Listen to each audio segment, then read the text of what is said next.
Kita mulai pembelajaran ke-9, manajemen keuangan desa. Ya, masuk lagi Mas Hudin. Masih siapa lagi nih? Mas Hudin. Yahya Mas Hudin.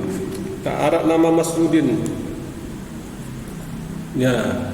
Jadi pembelajaran ke-9 ini ya kita akan belajar mengenai ya peraturan-peraturan ya mengenai keuangan. Jadi keuangan desa ini kita belajar bagaimana keuangan di desa itu, Gong.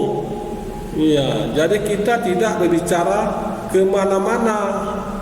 Ya, jadi hanya kita berbicara tentang manajemen desa. Ya, manajemen desa itu merupakan suatu organisasi paling bawah dari pemerintah. Ya, kalau paling atas siapa, pria? Kalau kepala desa paling bawah, ya paling atas siapa? Siapa Dewi yang paling atas? Yang paling bawah kepala desa, yang paling atas? Sebenarnya. Ya. Siapa? Presiden, Pak. Nah, itu banyak kali jawabnya presiden lah. Yang paling atas tuh presiden, yang paling bawah tuh adalah kepala desa, dan kedua-duanya itu dipilih oleh masyarakat, oleh rakyat dalam pilpres dan pildes. Iya, dipilih mereka. Untuk apa dipilih mereka itu? Untuk mendapatkan legitimasi, legitimate. Ya. Jadi kita memberikan suara kita kepada seorang yang kita pilih dalam pilkada ataupun pildes. Ya. Jadi sama saja seperti yang paling atas presiden dan paling bawah desa. Itu merupakan struktur yang paling bawah. Yang paling bawah desa itu juga digelontorkan, ya, digelontorkan keuangan-keuangannya, dan mereka desa-desa itu tidak bisa bergerak apapun, ya kalau nggak ada duitnya. Ya, bagaimana mereka mau membangun desanya? Duitnya tidak ada. Jadi pemerintah itu juga menggelontorkan dana-dana ke desa-desa. Ya, sumber dana-dana dari desa-desa itu, ya, apa sumber dananya, Rahmah?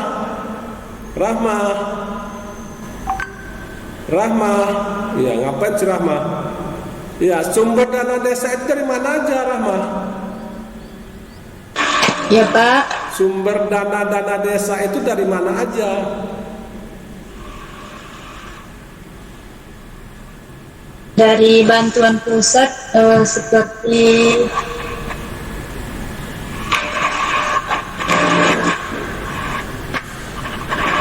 apa? Bantuan pusat seperti apa, Rahmah? Hafsah, dari mana aja Hafsah?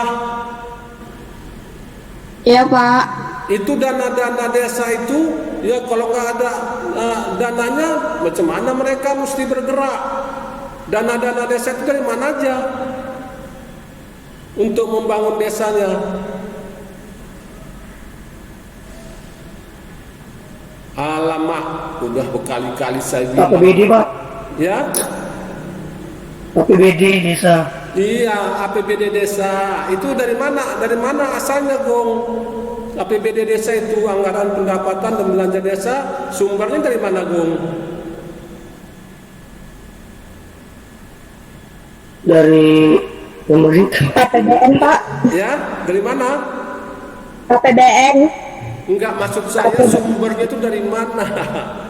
Nah, jadi sumber dana desa itu kan mereka kan punya harus bergerak membangun desa itu kan pakai duit pakai dana.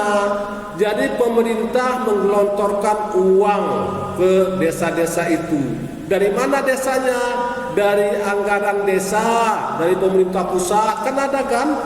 Pernah dengar kan ADD, anggaran dana desa? Pernah kan Gong kan? Dari ADD, kemudian dibantu lagi dari provinsi untuk dana desa, dari kabupaten. Nah, jadi dibantu semua, disubsidi, digelontorkan dana-dana desa tadi ke desanya. Selain itu, apalagi pendapatan desa-desa tersebut? Ya, Mira. Selain yang saya katakan tadi, kira-kira apa lagi pendapatan sumber dana desa tersebut? Bantuan dari orang-orang yang ada di desa tersebut. Terus kalau misalnya di desa tersebut ada kayak wisata-wisata gitu, Pak. Nah, itu dia, ya. Ya, Mira. Jadi memang itu. Jadi dari samping bantuan dari pemerintah, ada juga dana-dana bantuan dari perusahaan-perusahaan besar di desa-desa itu. Ya. Jadi kan kalau ada perusahaan-perusahaan besar di suatu desa, ya, mereka itu wajib membina desa sekitarnya. Maka keuntungan keuntungan dari perusahaan-perusahaan tersebut disisihkanlah untuk membantu desa. Itu dia. Ya, yang kedua, betul kata Semira tadi, ya, di samping bantuan dari perusahaan-perusahaannya, juga jika ada usaha-usaha yang dikembangkan oleh desa, ya, misalnya yang katakan Semira tadi, ya, wisata-wisata. Ya, wisata kan ada kan, tarik kan, karkis kan. Ya, itulah sebagai pendapatan desa. Ya, kemudian ada lagi tanah bengkok. Tanah bengkok itu adalah suatu tanah sawah yang khusus diperuntukkan untuk gaji kepala desa. Nah, ada tanah bengkok dan dia diusahakan oleh desa. Ya, jadi jangan ini lah Gong ya. Aduh, nanti kalau ditanya siapa dana desa dari mana aja, aduh nggak tahu kita Gong. Ya Gong ya, jangan lupa lagi ya Gong. Ya Pak, siapa? Iya. Makasih Pak. Jadi itulah dia yang dikatakan si Mirah tadi. Jadi pendapatan tadi dimasukkanlah ke dalam APBN, APBD desa. APBD desa itu, ya, semua uang-uangnya, dana-dana tadi dikumpulinlah jadi satu, ya. Kemudian dibuatlah musrembang, musyawarah rencana pembangunan desa, ya. Jadi dibuatlah, mau buat apa duit ini? Udah kita kumpulin, mau buat apa? Ya, itulah dibuat, ya, pembangunan di desa tersebut. Ya. Jadi dalam hal ini kita desa-desa itu akan membuat musremdes. Apa itu musremdes itu, Sabila? Apa? Rencana pembangunan desa, Pak. Musremdes. Kalau ya? Apa? Mus. Musyawarah desa, Pak. Iya, musyawarah desa. Kemana sih Sabila nih? Musrembang, musyawarah rencana pembangunan desa kabupaten. Iya, jadi musrembang. Dari situlah ditentukan, ya, bagaimana pembangunannya, duit yang ada sekian, kita mau buat apa yang potensi, ya, dipilihlah yang prioritas. Oh, di sana udah mulai ambruk, di Dusun 3 itu adalah akses dari masyarakat ke Dusun 2 harus kita perbaiki. Ya, maka diperbaikilah dengan anggaran AD desa tadi, dengan APB desa, keluarkanlah. Jadi semuanya itu apa-apa pembangunan itu dicatat di mana? Lili, di mana dicatat Lili? Lili, di mana dicatat? Atika, di mana dicatat Atika? Rencana-rencana pembangunan itu dicatat di RKP, Pak. Iya, kasih duit ini ya, duit Agung itu aja yang jawab. Iya, yang lain kemana? Si Mira, ya, Dwi Agung Mira. Yang lain nggak baca sini, apanya?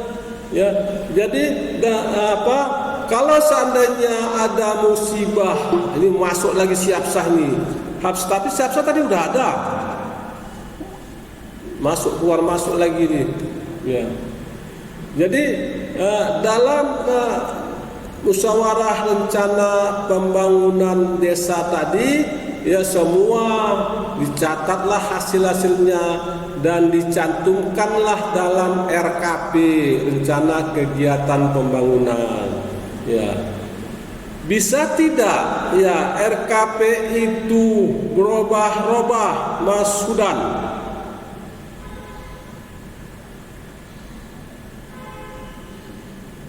Bisa, Pak. Nah, bisa dalam situasi yang bagaimana merubah-ubahnya? Situasi yang luar biasa, Pak, yang tidak terduga atau apa. Iya, betul ya Mas Sudan ya, yang luar biasa seperti apa? Banjir, ya air bah, gempa. Dalam setahun itu berapa kali boleh dirubah Egi? Sekali, Pak. Sekali. Ya, kamu tenang-tenang aja kok, pinter ya. Ya sekali ya, ya tidak boleh berulang-ulang. Ya, dalam merevisi APB desa tersebut. Ya, tidak sembarangan, tidak suka-suka hati kepala desa. Bulan ini kita membangun ini, bulan depan gantilah, nggak cocok ini, bulan depan lagi gantilah, tidak cocok lagi. Ya, jadi keuangan tersebut siapa yang mereksa? Ya, siapa yang mereksa? Indah Sapitri, mana Indah? Ya kan, hilang lagi si Indah. Indah hilang lagi. Iya. Pandi.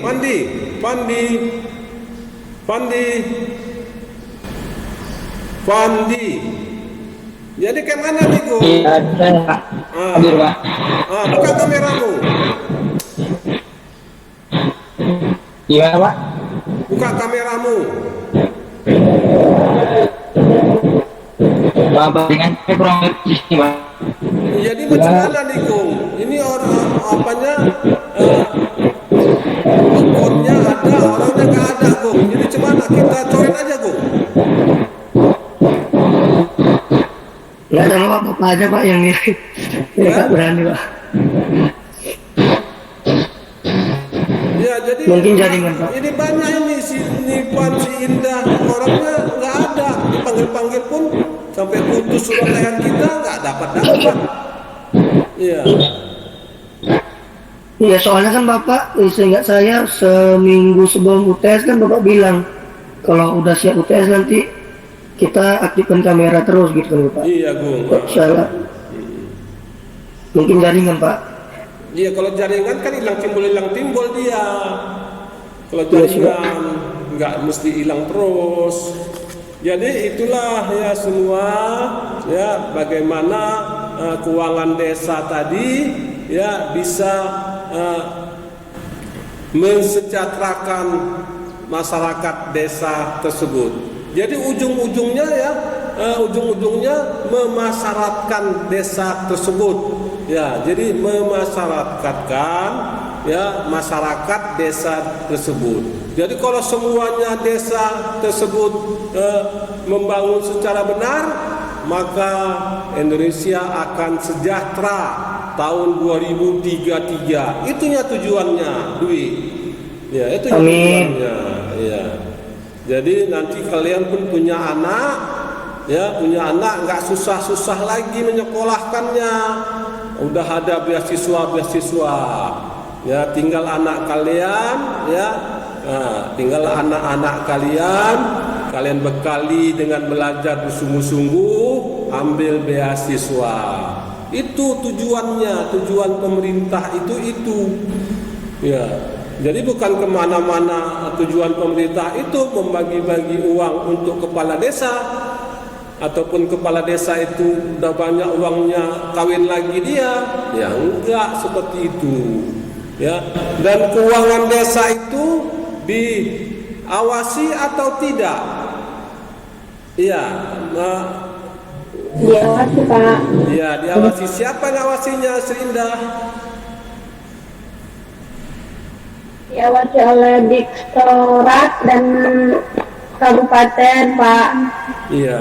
Polisi gitu dan jaksa gitu, Pak. Nah, iya, di rame-rame tuh mereksanya. Jadi mereka nggak bisa main-main. Sampai LSM pun mereksa juga. Wartawan pun mereksa juga. Nah, jadi nggak enak jadi kepala desa itu. Ya. Untuk lebih jelasnya, mari kita lihat dulu, ya. Slide sebagai berikut.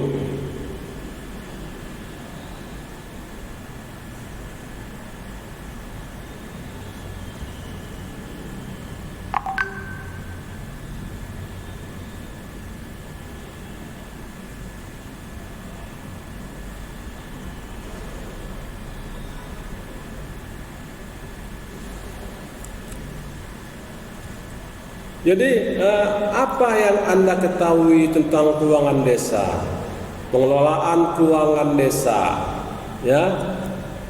Keuangan desa adalah semua hak dan kewajiban desa yang dapat dinilai dengan uang, serta segala sesuatu berupa uang dan barang yang berhubungan dengan pelaksanaan hak dan kewajiban desa. Pengelolaan keuangan merupakan seluruh rangkaian kegiatan yang dimulai dari tahap perencanaan, pelaksanaan, penatausahaan, pelaporan, hingga pertanggungjawaban yang dilaksanakan dalam 1 tahun anggaran, terhitung mulai 1 Januari sampai dengan 31 Desember. Landasan hukumnya adalah Undang-Undang Nomor 6 Tahun 2014 tentang Desa, Peraturan Pemerintah Nomor 43 Tahun 2014 tentang Peraturan Pelaksanaan Undang-Undang Nomor 6 Tahun 2014 tentang Desa, Peraturan Pemerintah Nomor 41 Tahun 2014 tentang perubahan atas Peraturan Pemerintah Nomor 43 Tahun 2014 tentang Peraturan Pelaksanaan Undang-Undang Nomor 6 Tahun 2014. Ya, sampai turunannya, derivatifnya sampai turunannya adalah Peraturan Kepala Desa. Ya, derivatifnya ya turunannya sampai dengan Peraturan Kepala Desa. Jadi undang-undang juga ada yang terkait dengan itu, ya, Nomor 14 Tahun 2018 sampai dengan Peraturan Menteri Desa, Pembangunan Daerah Tertinggal dan Transmigrasi Republik Indonesia tahun 2015. Kepala desa adalah pemegang kekuasaan pengelolaan keuangan desa dan mewakili pemerintah desa dalam kepemilikan kekayaan milik desa yang dipisahkan. Kewenangannya menetapkan kebijakan tentang pelaksanaan APB desa, menetapkan pelaksanaan teknis pengelolaan keuangan desa, menetapkan petugas yang melakukan pemungutan penerimaan desa, menyetujui pengeluaran atas kegiatan yang ditetapkan dalam APBD desa. Inilah salah satu sebagian dari kewenangan desa. Ya. Jadi TPPKD, ya, pelaksanaan teknis pengelolaan keuangan desa. Ya, ini pelaksana teknisnya siapa? Ya, terdiri dari sekretaris desa, kepala seksi, dan bendahara. Pelaksana teknis pengelolaan keuangan desa PTKD ditetapkan dengan keputusan kepala desa.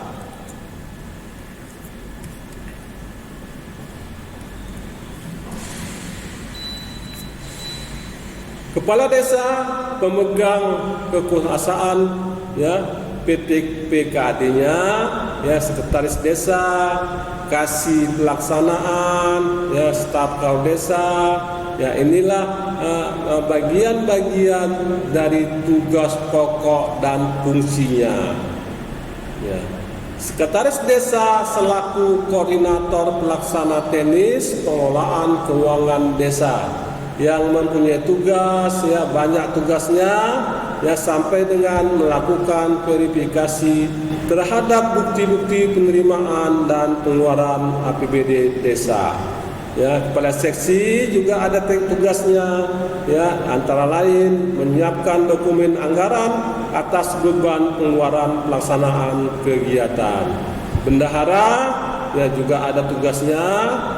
Ya, jadi prinsip-prinsip pengadaan barang jasa di desa. Seperti yang kita ketahui bahwa di desa tersebut juga membutuhkan, ya, sebagai untuk keperluannya barang-barang atau jasa. Ya, jadi bagaimana mereka mengadakan pengadaan barang-barang tersebut, ya, harus transparan. Berarti semua ketentuan dan informasi mengenai pengadaan barang jasa bersifat jelas dan dapat diketahui secara luas oleh masyarakat dan penyedia barang yang berminat. Kemudian pemberdayaan masyarakat. Berarti pengadaan barang jasa harus dijadikan sebagai wahana pembelajaran bagi masyarakat untuk mengelola pembangunan desanya. Ya, di samping itu, ya, gotong royong, ya, kemudian akuntabel, ya, berarti harus sesuai dengan aturan dan ketentuan yang terkait dengan pengadaan barang dan jasa. Ya. Organisasi pengadaan barang jasa desa meliputi pelaksanaan, ya, kegiatan sampai dengan TPK terdiri dari unsur-unsur pemerintah desa. Ya, jadi ini juga ada perencanaan keuangan desa, ya, bagaimana, ya, perencanaannya. Ya, jadi itulah bagaimana perencanaan desa itu memang benar-benar dilaksanakan, ya, sesuai dengan SOP yang berlaku. Jadi sebenarnya kepala-kepala desa dan aparat-aparat desa itu tidak bisa sewenang-wenang. Mereka tidak bisa sewenang-wenang, ya, mempergunakan menarik uang dan sebagainya, ya, membangun-bangun dengan asal-asalan. Ya, mereka juga merencanakan. Ya, itulah materi kita hari ini. Silakan yang ingin bertanya. Saya, Pak. Ya, Gung, entah siapa Agung, mana tadi apa Agung? Siapa namamu, Gung? Muhammad Agung Putranto, Pak. Muhammad Agung Putranto. Iya. Oke, silakan, Gung. Wah, begini, Pak, kan keuangan desa ini kan terorganisir gitu kan, Pak. Iya. Kepala desa tahu, ibaratkan perangkat-perangkat desa tahu, semua tahu kan secara terbuka gitu kan, Pak, secara terang-terangan. Kenapa korupsi tetap ada aja, Pak? Dan itu, Pak, nggak langsung tahu gitu, Pak. Kenapa 2 tahun atau 3 tahun setelahnya baru ketahuan, Pak? Iya, terima kasih, Gung. Jadi Bola. ini kan dia uang desa ini kan transparan, semua tahu, ya itu adalah informasi publik, ya informasi publik semua harus tahu, ya apa yang dibangun, dari mana asal dananya, semua harus tahu. Tapi si aku nanya, kenapa sih Pak masih ada lagi apa? Nah itu dia Bung, ya itu dia. Jadi banyak penelitian tentang anti korupsi itu, ya itu mereka yang pertama tuh iman, ya imannya. Jadi dalam agama kita kalau imannya menipis, ya kita sering tergoda, ya tergoda dengan uang yang banyak, ya iman kita tipis, ya ada duit ini, ya yuk kawin lagi lah. Banyaklah kepala desa itu yang kawin lagi, ya. Nah, kemudian ini kepala desa belum pernah lihat apa nih uang ratusan juta, diambillah sama dia, dibelikanlah mobil, ya dibuat rumah besar-besar. Nah, itulah dia, ya imannya kurang. Kalau dalam anteks korupsi, ya itulah dia imannya kurang. Dan dia tergoda dengan, kalau korupsi itu kan penyebabnya ada dua. Penyebab korupsi itu adalah secara internal dan eksternal. Dalam internal itu yang utamanya itu adalah hati, niat, iman, itu yang utama. Ya internalnya. Jadi kalau itu udah rusak, maka rusaklah semua. Jadi ditanya lagi si Agung, kenapa Pak lama kali? Udah 3 tahun baru terbongkar. Kalau membongkar seperti korupsi itu Gong, itu tidak bisa secepat itu. Itu mesti ada bukti-bukti yang autentik. Tidak bisa sembarangan tangkap jebloskan, nggak bisa. Ya, jadi dia kan anggaran itu kan Januari tanggal 1 sampai dengan 31 Desember habis. Nah, jadi setelah 31 Desember itulah mereka diperiksa.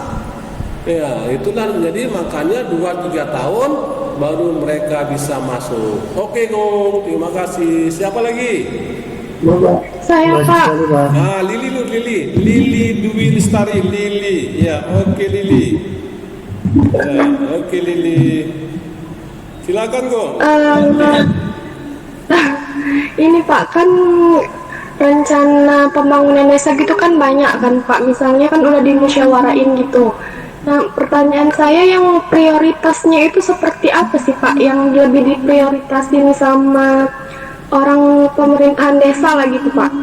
Ya, terima kasih Lili.